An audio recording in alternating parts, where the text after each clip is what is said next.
Hi Gemini, welcome to Higher Source Tarot for your November 2021 Is It in the Cards Love Tarot reading.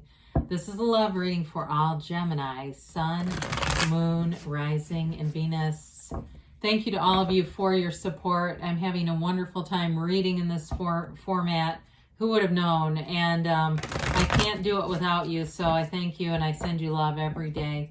If you're new here, welcome to you. I post new readings every Friday, then again on Monday. So if a reading doesn't resonate, come back in a couple of days. Fridays are always a general reading. Mondays are different every week. So this week is a love reading. There's a pick a card reading, and I do bonus readings like I did a Veil is Thin reading around Halloween. And some Mondays I do a more detailed Celtic cross style reading if you're into that. So if you like tarot and you like the channel, I'd love to invite you to subscribe to Higher Source Tarot.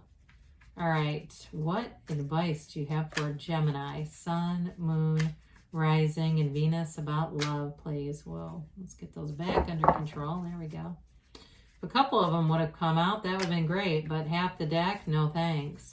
All right, what does Gemini need to know about love, please, for the best and highest good of all concerned? Cards are kind of feisty. I don't know what's going on here.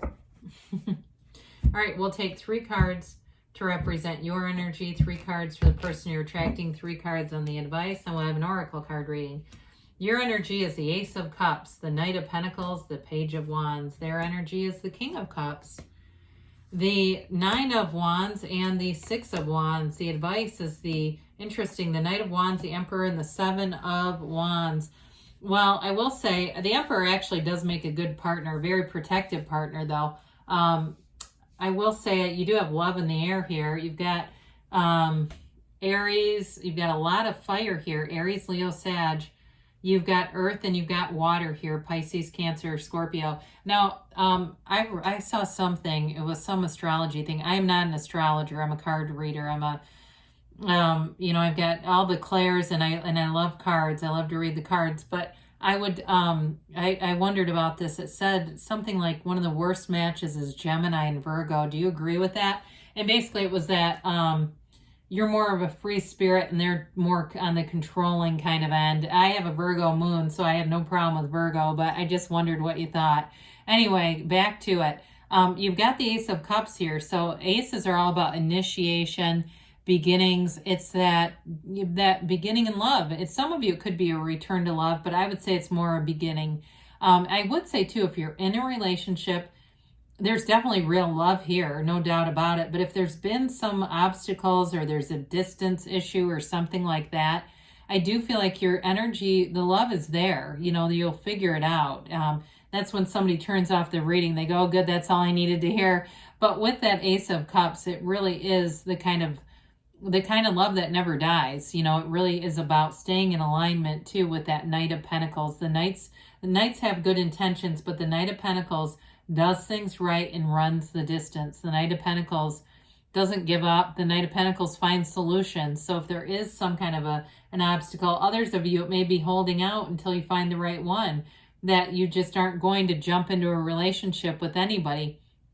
Now with that Page of Wands there, he is an energy of fun, of getting out a little bit, going out, having fun. So for some, you may find that you just have an increase in social invitations and you go out, you have fun. You don't worry about, am I going to meet somebody? Is love going to find me? It's not being hung up on that, because that's that deficiency thinking. It's that absence thinking, noticing the lack. And so with the Page of Wands, that's all about having fun, living in the moment, and not having a care in the world. So for some, if you're already in a relationship, it will be about maybe doing some things to liven things up again, to make things fun again.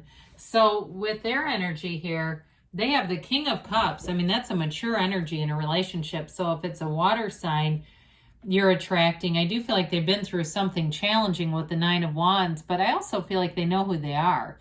So it's not, and it could be a fire sign too, like we talked about. But with that King of Cups, it's being able to be yourself in a relationship, being able to show up as you are, not be changed or changing to impress somebody. This person, like I said, they pick people that they think are a match. They're not looking for a project, not that you would be, but I'm just telling you that they're not looking to see you change. They wouldn't want to be with you if you were, not authentic. So with the King of Cups, they definitely have a nice regulation to their emotions too. So I don't feel like they're all over the place and dramatic or any of that. I do think though, with that Nine of Wands, they may be very hardworking. They may be very committed to their career too. They're not afraid to get their hands dirty, and they may be into somebody here. It's like home improvement projects. I see somebody painting and stuff. I don't think that's their job. I just feel like it's something they do where anyway, with that Nine of Wands, I feel like it's something with that where they're not afraid, like I said, to take on big projects and stay with things. They stay with things to the end. This isn't somebody who gives up and just is flighty or anything like that, or non-committal. With the Six of Wands, that's a card of success and victory. And I also feel like you have that a few different times here.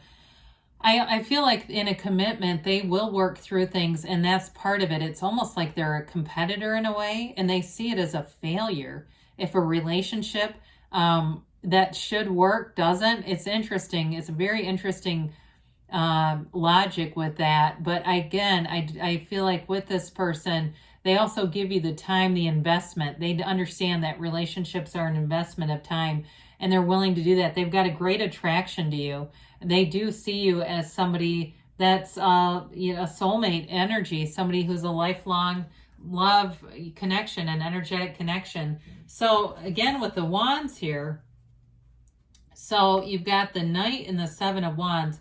Now, the Knight of Wands is kind of interesting here because he does sometimes get that energy or that wrap of being in and out, but not with the Emperor and the Seven of Wands. No way. The Knight of Wands, in this case, I think it's just that fun, passionate, enthusiastic energy to some extent, like the Page of Wands. It's being out. It's, if you're single, it's getting out and flirting with people, having fun, and not being too tied out to the outcome, not being too worried about that.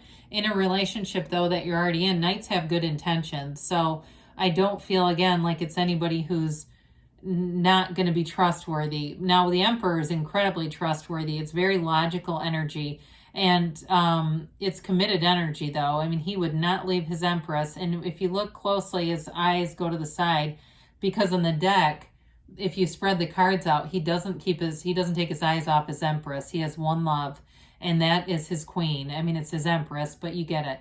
So with the Emperor too, it is a card of wealth too, and stability in all areas. So it's a very stable energy to bring into a relationship.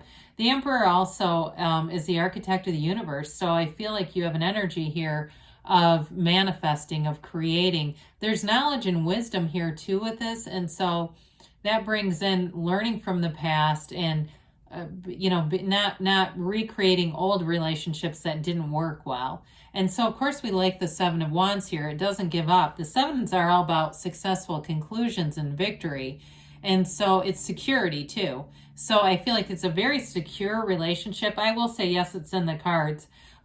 With this, though, the Sevens are alignment. So it's like when you know you're in alignment, it doesn't mean you don't have problems, but it's like you quickly find solutions. So you may find that something happens, like you need a repair on something, but you quickly find somebody, or it repairs itself.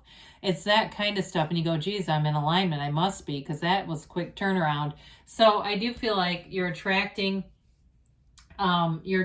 something here that's stable and grows. So let's see here what the angels have to say for Gemini.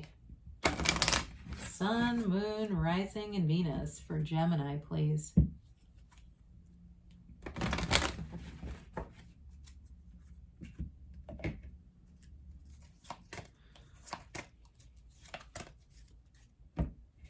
Then we'll have a message from Louise Hay from the Life Loves You deck. I always enjoy that. I feel like it's an extra message from Source. Success, okay, that's what we talk about with all the Seven of Wands, any sevens really. Listen to your intuition. So quiet your mind. We didn't have much about meditation, did we? But even with the King of Cups being here, that's definitely a more mature energy. So making sure that noisy mind is clear so you can receive.